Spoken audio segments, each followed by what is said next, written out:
So Sadhvi Pragya is out on bail and she's at the Sihasta Kumbh. Meanwhile, the man who had arrested her, Maharashtra's ATS chief, the late Hemant Karkare, who was killed during the 26/11 terror attack, has found himself being targeted by the NIA. Remember, he's been accused of framing, in a sense, Sadhvi Pragya and Colonel Purohit, the main accused in the case. Now today, Karkare's former colleague and one of the country's top policemen, former DG of police, Julio Ribeiro, has written an article in the Indian Express calling it a slander campaign and an insult to Karkare's memory in the way he's been targeted. I want to go to Julio Ribeiro now. He's my first newsmaker this evening. Appreciate your joining us, Mr. Ribeiro. Your article in the Indian Express this morning defending Mr. Karkare has created quite a stir. What prompted you to defend your former colleague who's been accused in a way by the NIA of framing the evidence, or at least being the head of the ATS that framed evidence against Sadhvi Pragya and Colonel Purohit? What prompted you to write in defense of your former colleague today? No, you see, it is very unfair on anybody to say that Karkare would frame anyone. He is not the type to frame anyone. In fact, the very fact that when he found who were the real culprits, he came out with it quite openly. Nobody can say that Karkare is anti-Hindu, or that he is or he is pro-Muslim, or that things like that. There have been complaints. Formally, I know that he himself told me that when he ordered some sweep in certain areas where there was some suspicion about Muslim extremists, there were some complaints even at that time against what he was doing. I mean, he doesn't go by people's views about it. I mean, it's ridiculous. Whatever is true, he does, and when he finds the truth, he is not a man to compromise. So I know him personally, I knew him personally, and he had come to see me a day before he was assassinated.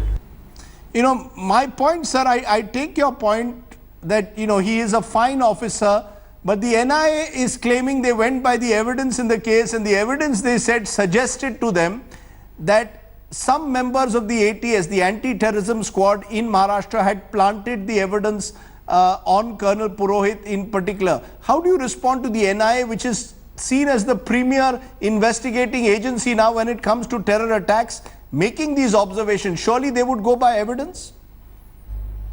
Now look, tell me any good reason why Hemant should do a thing like that. Why should he frame Colonel Purohit? Was he his enemy or something? Was he opposed to Colonel Purohit in any ideological way?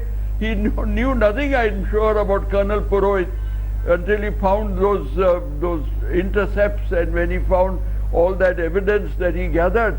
I mean, he has also gathered evidence.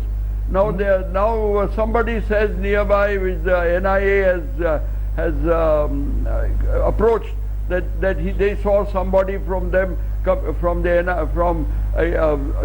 Hemant's team coming to that place where this colonel was staying. I mean, that could be. I mean, he might have come to find out where the man was. I mean, I don't know.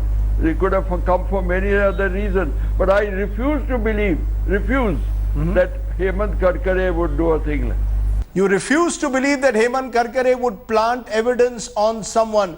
Are you worried, son? Your article seems to suggest that the police force is also getting divided on religious terms when it comes to sensitive cases, that in a way, sir, we are almost becoming like Pakistan, where when it comes to jihadi terror and Islamic terror, there is a mood of denial. And in India today also, there is a mood of denial when it comes to the entire issue of maybe Hindu groups being involved in terror. Do you fear that even the police force, or the way the narrative is running, we are getting divided when it comes to sensitive cases of terror? I don't really think that the police force will be divided on religious ground, not to that extent. But because I don't think that religion does count that much here as it counts in Pakistan. But certainly I think that a lot of officers would like to cozy up to the people in power. This has happened even in the Ishrat Jahan case. I mean, the CBI tried an IB officer. We all know that IB, how it helps the local police. And then why do you rope them in? Because they do things in their own way and they are very useful. I know I've served in the police for years and the IB has always been extremely helpful. And I don't think it was right to do that. We were very disappointed at that time also. Right. The people in power were different at that time, as you know. That's right. You know, whether it is the UPA government which you say misused their power in Ishrat Jahan's case to today where you believe that the ruling establishment perhaps is implicating an honest officer in the case of Malegaon. You've also written in your article that your Hindu friends have kept a studied silence on this entire issue till I cajoled them to make a comment. On the other hand, your Muslim and Christian friends were keen that you speak out on the issue of Karkare. Is that another worry that society is getting divided?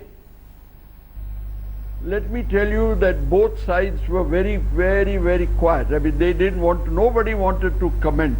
Normally a thing like that would have attracted a lot of comments. And these friends I'm talking about are certainly persons are not of any great ideological persuasion, and they are common people, common